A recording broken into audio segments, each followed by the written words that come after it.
What if everything you've been told about health insurance is designed to keep you trapped? Most businesses rent their healthcare coverage, paying more every year while someone else controls the plan, hides the cost, and pockets the difference.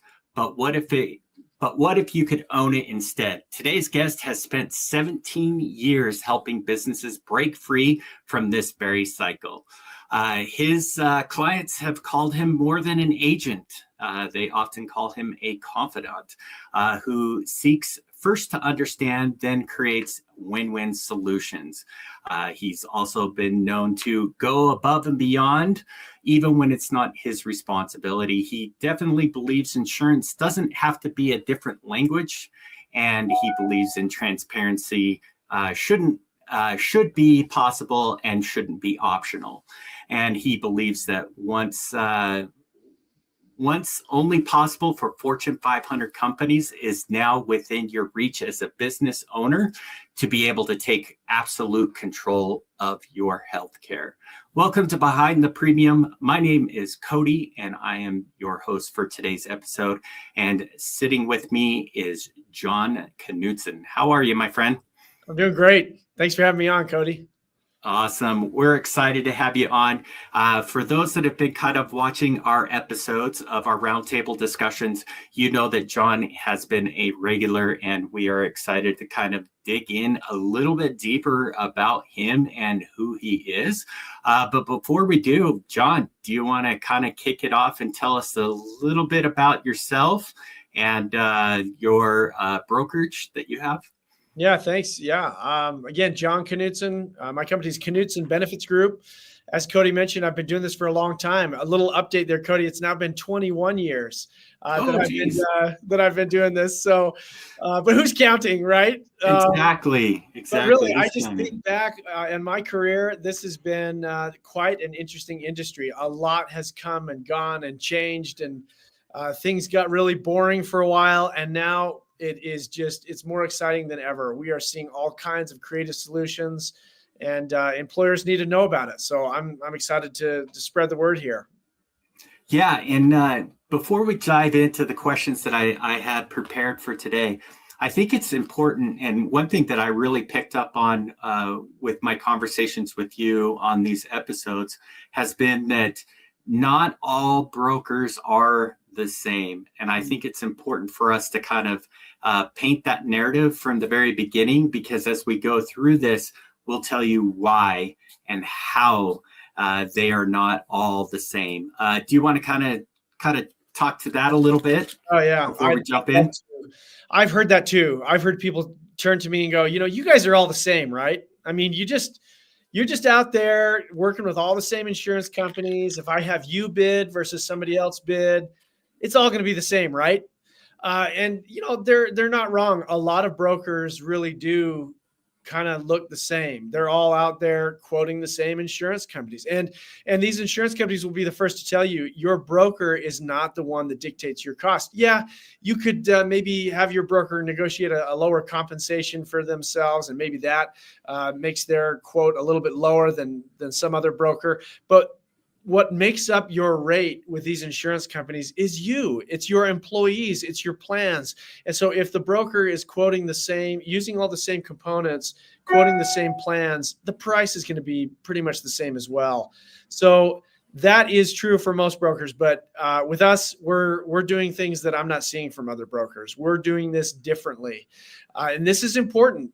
Like I just mentioned, this is you need to take a fresh look at your benefits. Things are changing, and if you're still operating in these old ways of just getting a spreadsheet with 6 or 7 insurance companies on it, you are missing out on a lot of what's going on.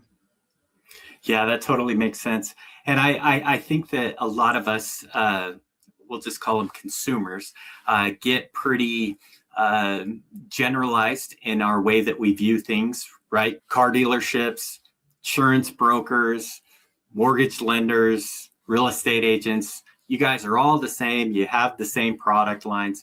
But to your point, there are a lot of differences when it comes to that. So that's great. We're going to dive in a little bit more into that as we kind of go through these questions. But, One thing is I did a lot of homework on you, my friend. We're going to get a little personal here. And I think it's important for us to kind of get a little personal because this will help those that are tuning in live or even just listening on the recording to kind of understand your character and what makes you who you are. So if you go check out Jon's LinkedIn profile, he talks about his kind of journey. And I love that. And I'm just going to pull a couple of things from there. You had mentioned on your LinkedIn page that your junior high years were kind of a difficult period for you. Boy, we are getting personal. Yeah, I hope we are getting personal. You talked about being a new kid and often getting picked on. And how it actually shaped you into, who you are today. And do you want to kind of talk about that journey and what it means for you today, being a business owner, helping businesses with their healthcare benefits? I'm kind of curious about that. Yeah, that's great. Thanks, Cody. And this isn't just me. I think if you talk to anybody, anytime somebody's gone through something really, really hard, the interesting thing about it is it really makes you who you are. And so while the memories that I have are hard, I actually wouldn't go back and change them. That sounds kind of weird, right? But the reality is that it has changed who I am, and that works well for me in what I do now. So the experiences I had were just, the typical, and this probably isn't new to, junior high is rough for a lot of people, Oh, it is. It is. But for me personally, I moved to a new neighborhood and I struggled with that change and being, going to a new school in 5th and 6th grade and then turning around to go into 7th grade into junior high. It was just like so much new for a kid that was still trying to figure out who he was and getting kind of picked on. I wasn't like a natural athlete or a natural anything. Like I was just kind of this semi-nerdy kid that got picked on a lot. And so those experiences did hurt. But the result of all that is that I became a very compassionate person. And I understood what it felt like to be pushed around and to be bullied. And that stuck with me. And ever since then, I've been kind of a champion of the underdog. I've been always trying to help people that I see being disadvantaged in some way. I want to be someone that steps in and helps. And really that translates perfectly into what we're talking about today, because employers all across the country are struggling right now. They're getting bullied. They're getting pushed around. And it's by insurance companies. It's by our entire industry. They are being disadvantaged. They're being taken advantage of, and they need somebody to step up and say, hey, go pick on somebody your own size, or, hey, we can do this a better way. And that's what we're really trying to do. That's awesome. So kind of walk me through what got you into doing insurance and specifically what motivated you to start Knudson Benefits Group? Yeah, it's a family business. My dad has been in the industry for 40 plus years, still working. In fact, Nice. doing a lot for us still. But I jumped in. My dad was running a financial planning outfit and had a few clients that he would help with insurance and health insurance and dental insurance, employee benefits. And so he brought me in and just said, here, help me grow this thing. And so I came in and serviced his current groups. And then we built that over time together. So it's been really a great experience working together with family and cool. Having my dad alongside for the journey. So it's really been great. And again, our whole motivation here is trying to do things differently. Again, my personality into the business, I'm different than my dad in a lot of ways. And one of these instances is just being willing to roll up the sleeves and consider a different way. And that's so important these days to really take a fresh look at it and not be afraid of doing things different. Yeah, no, that makes total sense. my hat's off to you, because I could never work with family. I couldn't even work with my wife in a company. but I think we're all there at some point, right? Yeah, It's interesting. When we first met, I think it was actually on one of our very, very first episodes that we did Behind the Premium. And you said two things within a matter of 3 minutes that sold me on you as a person and as a broker, right? Do you have any idea what those two things are? Man, is it something with a certain analogy of real estate, maybe? I don't know if it was that or. That's one of them. Yep. Okay, all right. Renting versus owning. Okay. Yep. What do you think the other one is? I mean, the other one must be this creative solution of using cash. I'm hoping that's where you were thinking. No, I was going to say it really piqued my interest when you said, "I wish I could just hit the red button and just blow the whole entire healthcare system and start over from scratch." Yeah. Because that's the type of people that we look for here on Behind the Premium, are those people that are wanting to be innovative, be disruptors in the space, because like you said, this is a broken system.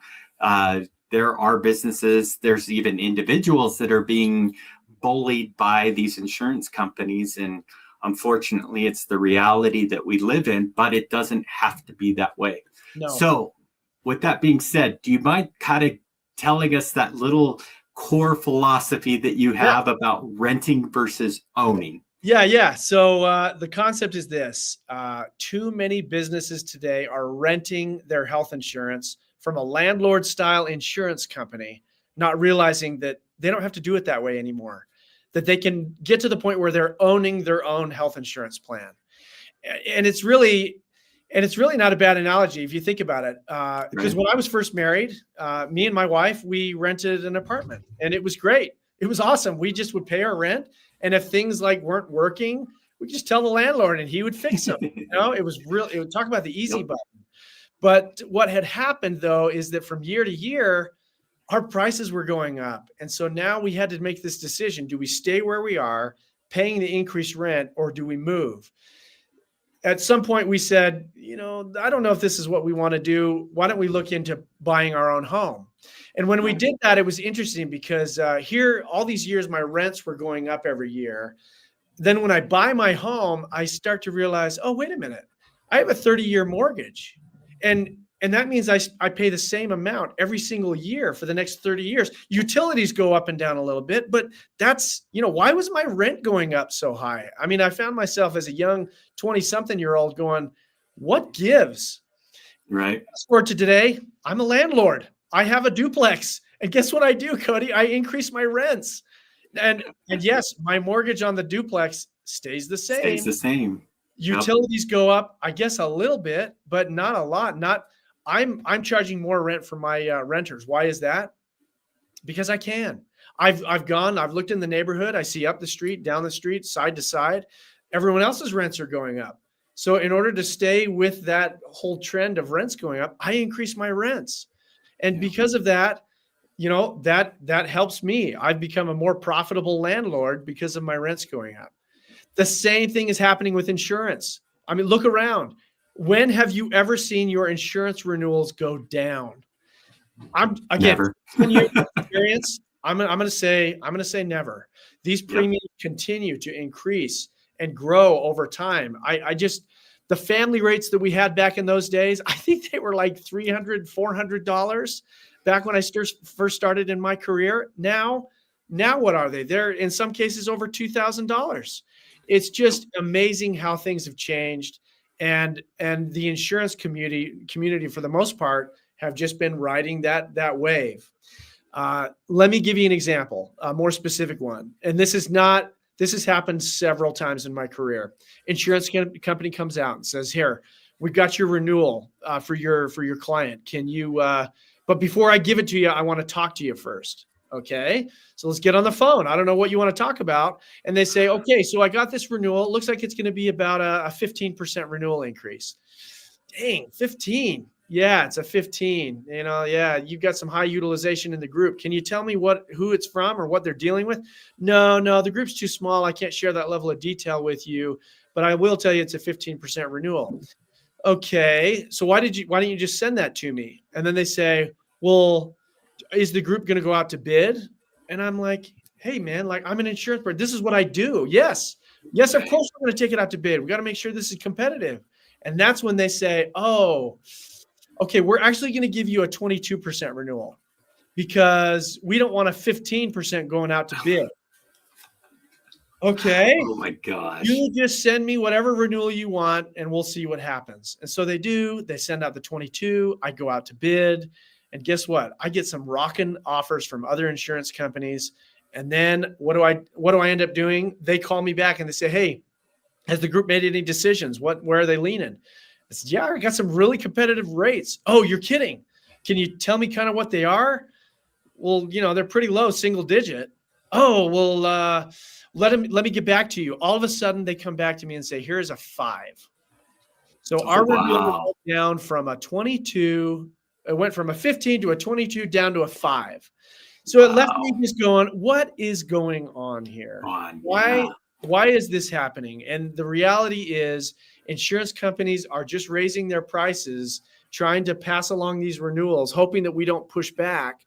All the while, they're just making more and more money. Have costs in healthcare increased over time? Yes. Like inflation is real. Costs are going up.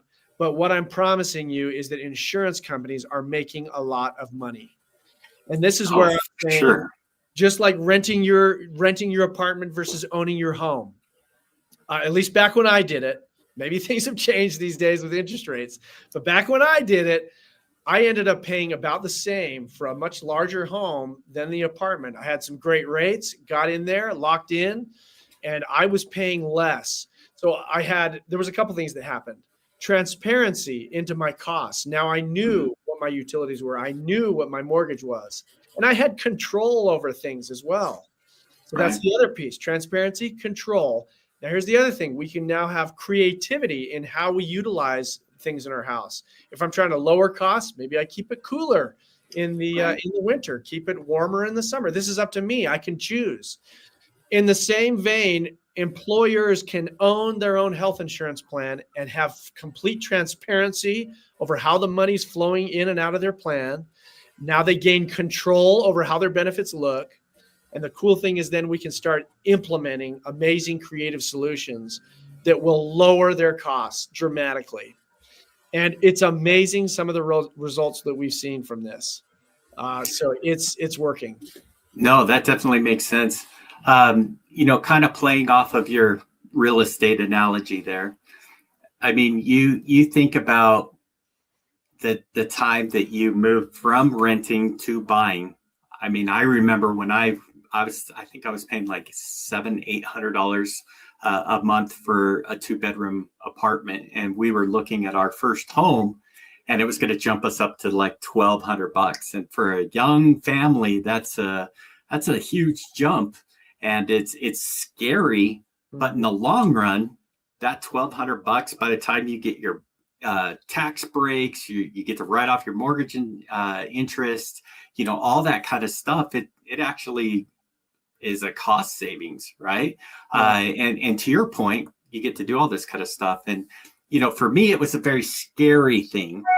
But I'm curious. You've been doing this a long time. Why aren't businesses going in and doing self-funded things themselves?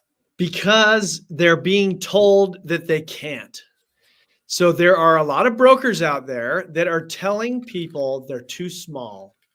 You cannot self-fund. It's too risky. Don't you dare do that. Can you imagine self-funding? I mean, when you say self-funding, you start thinking, okay, so that means I fund all of my employees' care. Yeah, that does sound scary. My neighbor had $1 million preemie baby. Oh man, that does sound risky. I better not do that. Plus my broker friend just told me that I shouldn't unless I have like 300 employees. It's just not true, Cody. It's not true. I've seen it so many times, and people just assume that they can't do these things but it's not true. We can do it for smaller groups.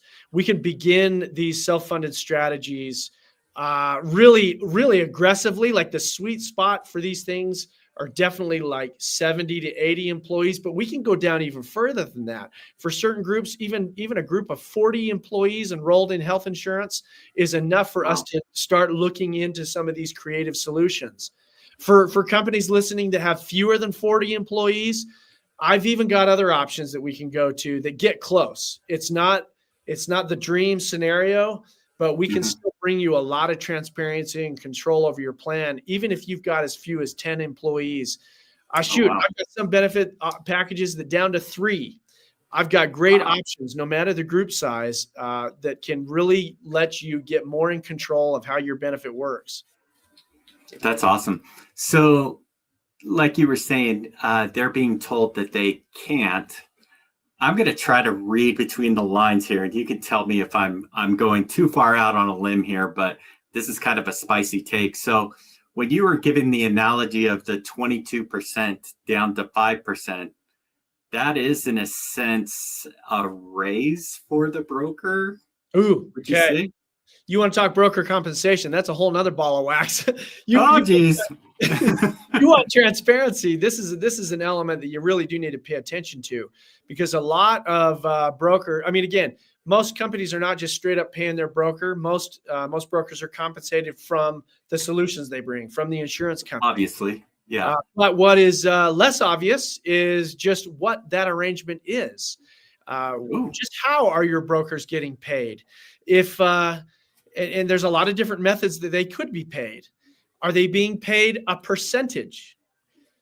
Buyer beware. That 22% renewal that we shared an example of earlier, that broker may not be too sad if you decide to take that renewal and that increased cost. He just got a 22% raise, because if he's getting an equal percentage of your premium and your premium gets bigger, now he gets paid more. So watch out for that.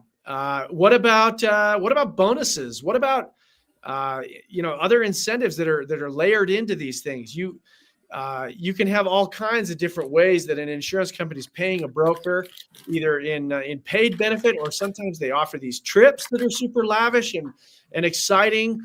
If they are sitting there in front of you saying, "Yeah, I think we really should just renew," be careful. They might be compensated if they do get you to renew.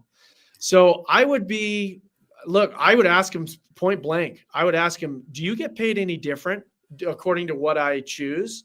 Are there incentive trips on the line for you if I choose to go this way or that way? I mean, let's ask them straight up and see what they say, because it's all kind. And in my opinion, that all should go away. You need to pay your broker what he needs to make. I'm all for people making money, but let's be more transparent about how that's done.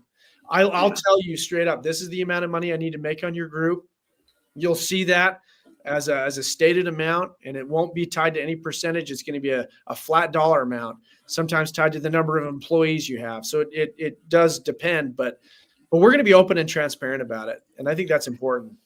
Yeah, that makes sense. It's not as blatantly obvious as your broker walking in with a Tommy Bahama shirt on and some shorts and sandals saying, "Here's your renewal contract." We'll just sign this, I'll jump on that airplane.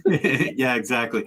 I don't think it's going to be that obvious for people, but I agree. I think that, people are allowed to make money for the service that they're providing, but I think that there's nothing wrong with asking, how are you compensated? That kind of thing. I'm a firm believer in that.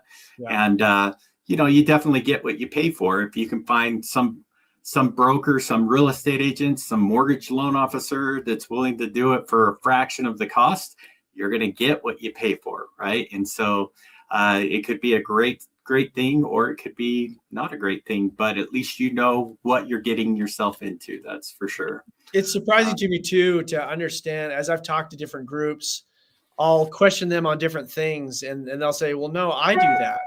I talk to my company during I do all the open enrollment meetings, or if there's changes, I just go to the insurance company's website myself and update them on the baby that was born, or the marriage that would happen, or the new hire."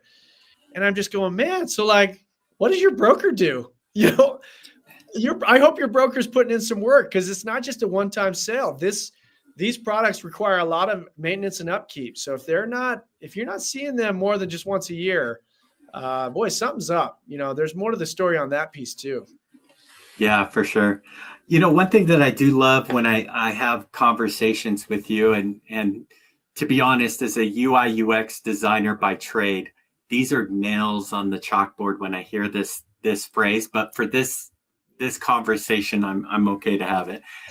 You always bring up thinking outside the box, and to me, that is, from a user experience, that is just like you should be able to expand the box, not have all these bolt-on kind of experiences. But that's a whole nother story. That's a whole nother episode. But like I said, the one thing that I do like about you is that you're always trying to think outside the box, especially when it comes to your clients and trying to provide that speciality of what you do. And that's something that, as I mentioned earlier at the beginning of today's episode, is that one of the quotes is that you go, or was it, he goes above and beyond even when it's not his responsibility, right? I think that speaks volumes as to who you are. And I think that, most businesses are not a one size fits all. We kind of talked about this yesterday on our episode with you and Monique, but I agree that I think that every business is unique. It's not a cookie cutter type of format that you can kind of go in. There are options available. You can get A, B, or C with those types of things, but in reality, a lot of times those are like the car trims that you buy. You're buying the extra stuff that you really don't need. It's the pork bellies that are being stuffed into the bills that are getting passed, all this kind of stuff. And I think that it's time for us to really just start cutting the fat and really looking at what we need and what we don't need. So in regards to that, like, how do you really kind of go the extra mile for your clients to really dive in to know exactly what they need for their business when they might not even know? Because let's be honest, as a business owner, I know nothing about insurance. I just do what my broker tells me half the time. Yeah. No, yeah, that's not your specialty. That's not your area of focus. So you're relying on other people to manage that and do that. I guess that's, I take that quite seriously. I'm a professional. I live and breathe this stuff every day. And so I need to be forthcoming when I learn about new things that should be talked about. And I've had some amazing experiences. Let me tell you about a client of mine that we presented this concept. They were with an insurance company, Cigna. Place any insurance company's name there. We're not going to pick on just one here today. Right. But they were with Cigna, and they were getting a 13% renewal increase, and they had been getting on average about a 9% increase every year, right? High single digit. I think there's a lot of people listening that would nod their head and say, "Yeah, that's about what I've been seeing these days." So, so here they were, faced with another renewal from Cigna, and we went out to quote, and we said, we could bring in all these other insurance companies, all these other rented health insurance plans, but let's explore this idea of owning your own health insurance plan. What would that look like? So we priced it out. In the end, it was about comparable to their renewal. And so we told them about transparency and control and creativity and helped them see how this would be managed differently. And they said, let's try it. Let's give this a go. We're liking what we're hearing, and where it's about the same price as what we're about to renew at, I think this is worth a try. And so we started into the plan, and it is amazing. So at the time they were paying about, in fact, I should pull this up so that we have it. So I can give you the real numbers. They were paying. I like real numbers. Yeah. Let me do this real quick. Sorry. They were paying just north of 500,000. Sorry, where to go?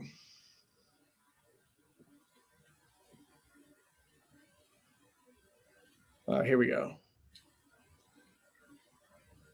So they were paying about So they were paying about $644,000 annually. They had 79 employees. Okay, so $644,000 annually, and what we figured is if they just renewed 9% every year with their XYZ insurance company, in this case Cigna, Right. after 4 years, that premium would have grown to about $981,000. Okay, right there is kind of a sobering fact. How that small increase of 9% every year can lead to $644,000 equaling $981,000. But instead, like I told you, we pulled them out of that rented health insurance space and got them to own their own health insurance plan. Over the next 4 years, their trend line dropped. Oh, wow. And at the end of 4 years, they found themselves paying annually $579,000. So collectively over those 4 years, Whoa. we are estimating that they have saved $727,000. Like that is more. So again, to put this in perspective, because this is a company that has about 80 employees, right? Wow. So if you're listening and you've got 100, 200, 300 employees, just understand 727,000 works out to be about 113%, I believe, of 644,000. So you take whatever you're paying right now, and you think about 113% of that number saved over the next 4 years. That is the potential we're talking about here. That difference of 727,000. What is that? That otherwise would have been insurance company profit. Yeah, exactly. And now you can use it to. I can't unsee it. I mean, this is reality. This is actually happening, and I'm going, that is disgusting.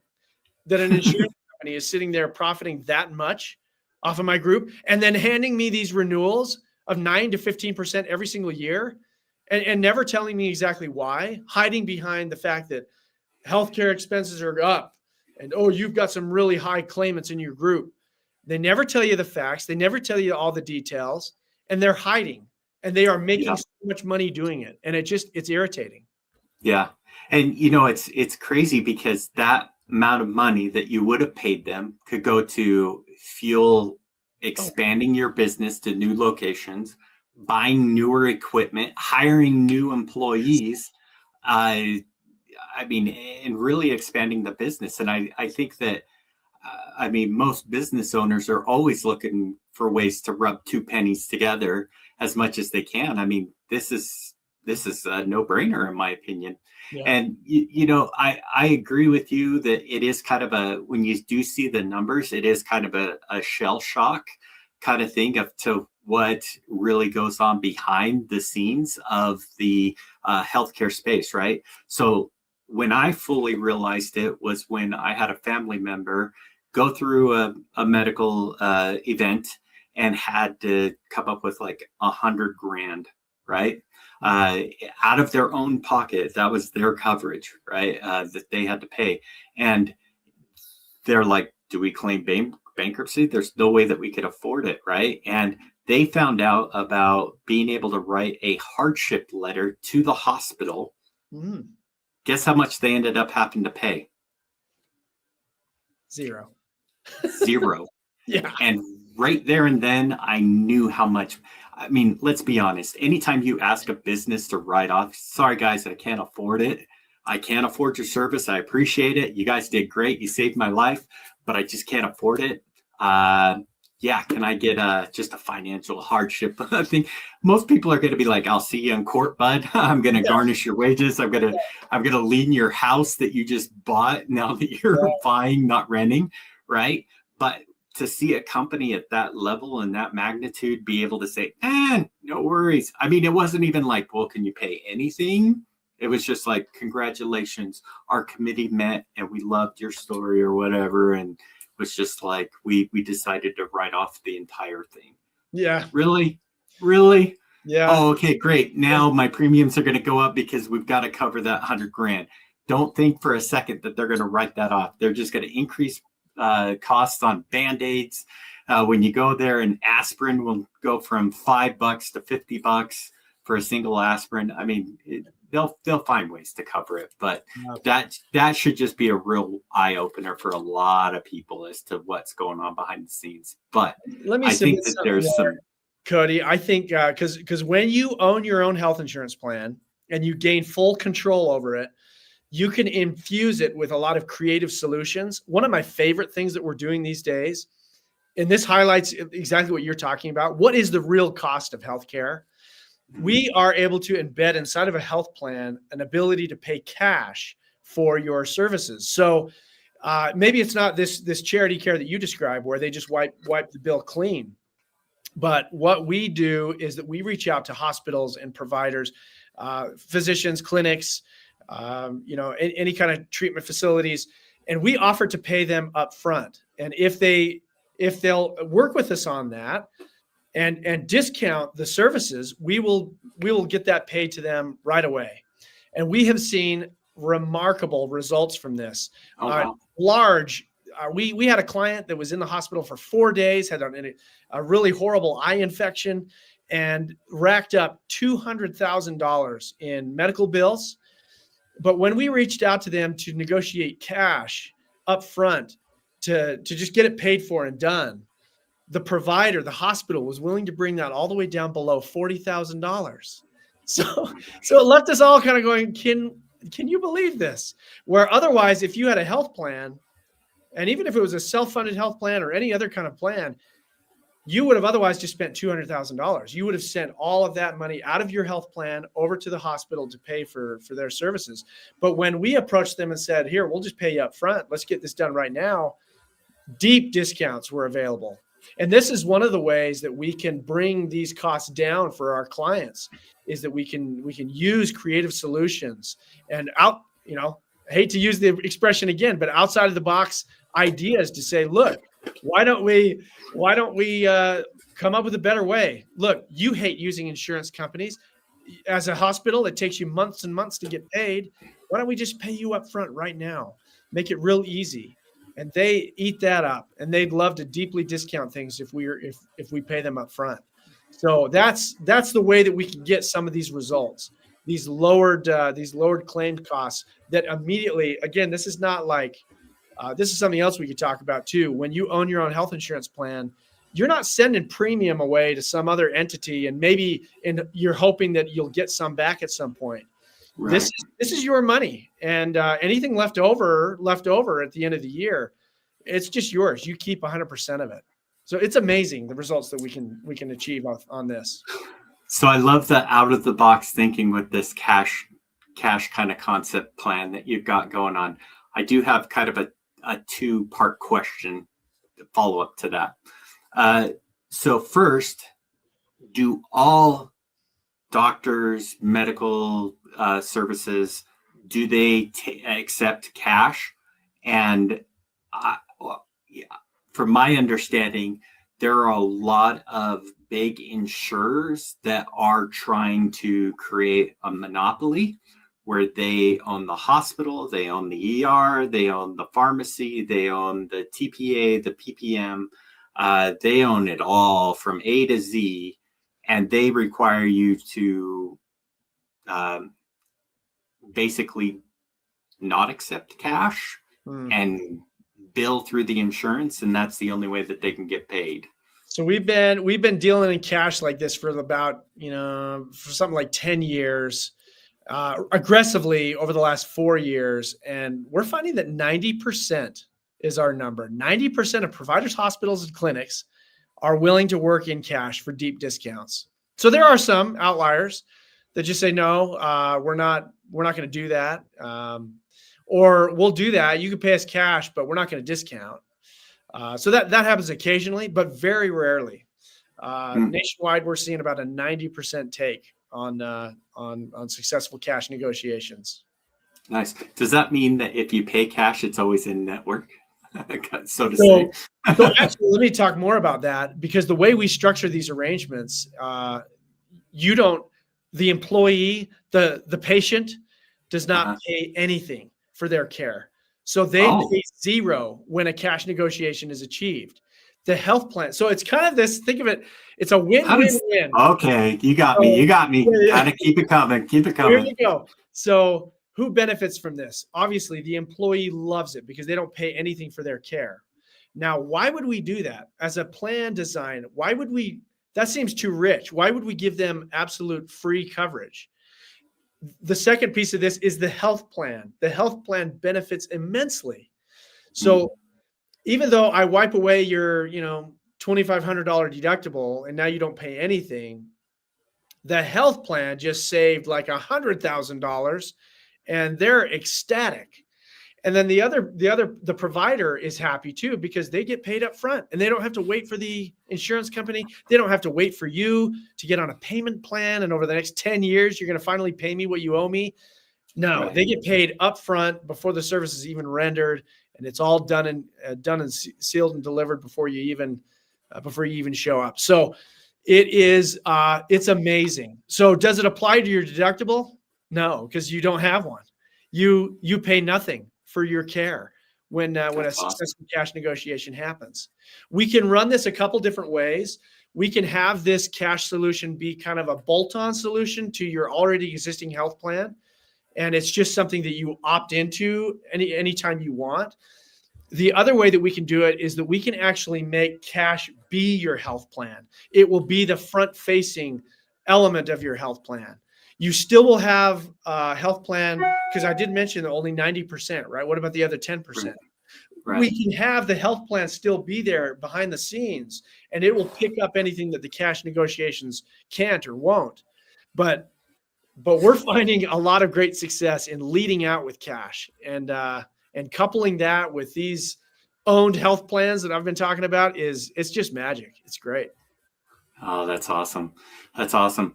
So kind of pull it back a little bit. I know we've been talking about insurance and all that kind of stuff. Let's kind of pull it back for just a minute and let's talk about the Knudson Benefits Group. I know it's you. You've mentioned your dad. Who else do you have there? Who's the team behind the scenes helping you kind of facilitate these awesome plans that you guys are rolling out? We got a great team of people. Love these people. And if you go to LinkedIn, you'll kind of get to know them and see some of our posts. We like to highlight our team and all the good things they're doing. We've got Katie, we've got Fiamma, we've got Emily, 3 assistants that are just rock stars, help us in so many ways in executing these benefits and implementing groups and handling questions throughout the year. So our immediate team, Knudson Benefits Group, is made up of the 5 of us. And there, so we're a small office. We're a small operation, just 5 employees. But Don't let that fool you. We've got a lot of back shop help to make sure we can even handle the largest of cases. And we've got a team of, when I talk about these self-funded solutions, we've got a team, another group that has about 60 employees that we lean on to execute on these options and solutions. And so they back us up. We've got a tech team with another 10 employees in their outfit that help us do technology and compliance. And so while our immediate team is small, we've got a lot of great back-end support to handle even the largest cases. Oh, that's awesome.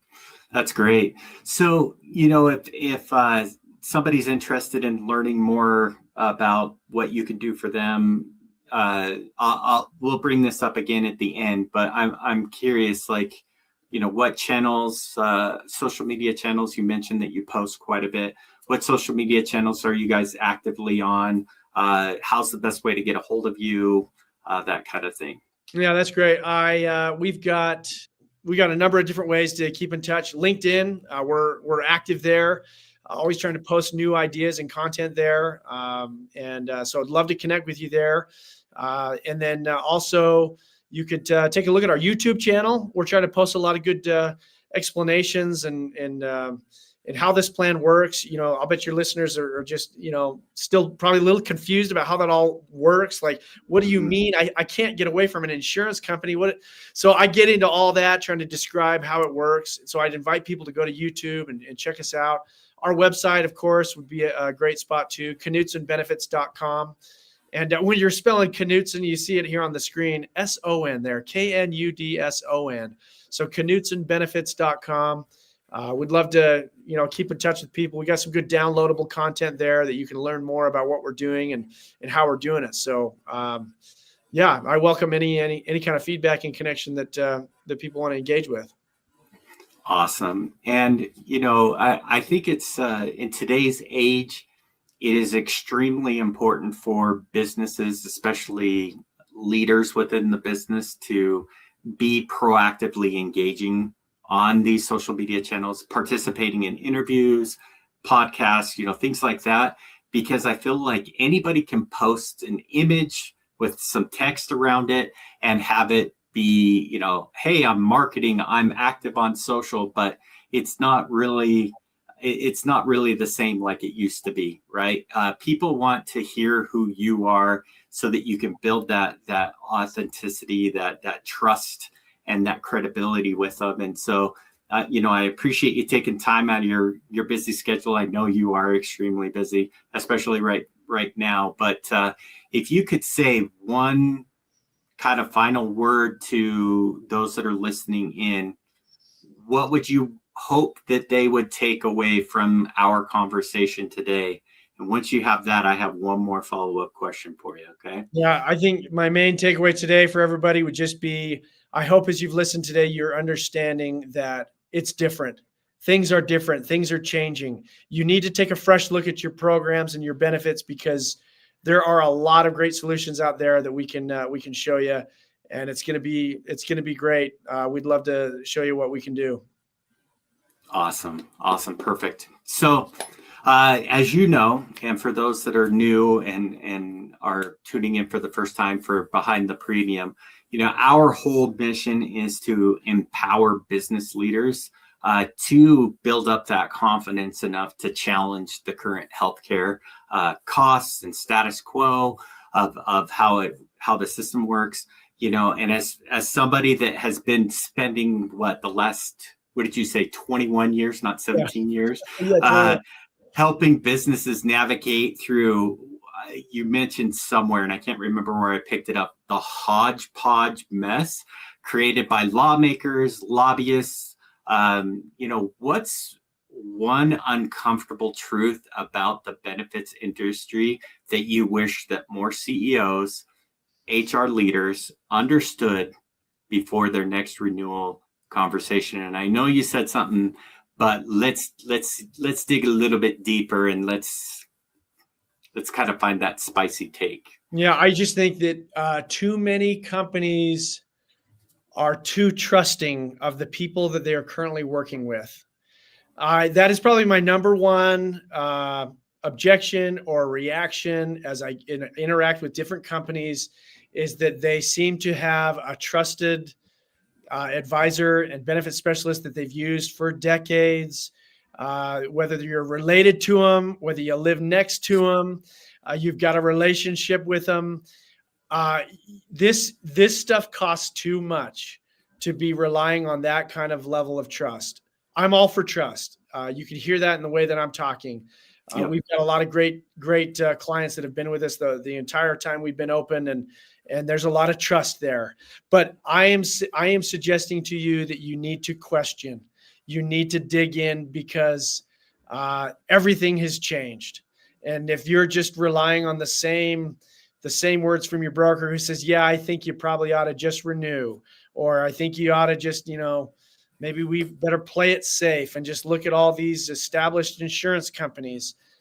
You've got to question that. You've got to dig in. You've got to take responsibility. Like I say, this has got to be your business's largest business expense outside of payroll. This is such an expensive thing. Don't leave this to a relationship of trust. Dig into it. Find out. Your employees count on you to make this decision. And so, and we can help shed some light on that. Yeah, correct me if I'm wrong, but if your broker is honestly concerned about you and making sure that you've got the best program or the best plan out there, they're going to take the time to sit down and talk things through with you and answer all your questions, rather than just being like, hey, this is what it is. I got a plane to catch. Let's go, right. Type of thing. Right. So I wholeheartedly agree with you that it's all about the transparency, the data, and being able to control your own kind of destiny when it comes to this stuff. That's it. So, yep, but that's awesome. That's awesome. Well, Jon, I want to thank you. I appreciate you coming on, and I appreciate you joining us, occasionally throughout the weeks on our episodes. You can always tune in and hear Jon's spicy takes because he's got some good ones. Depending on the subject, he's got some good ones. We pulled out of him the real estate analogy and the basically blow it up button. We'll call it the easy button, right?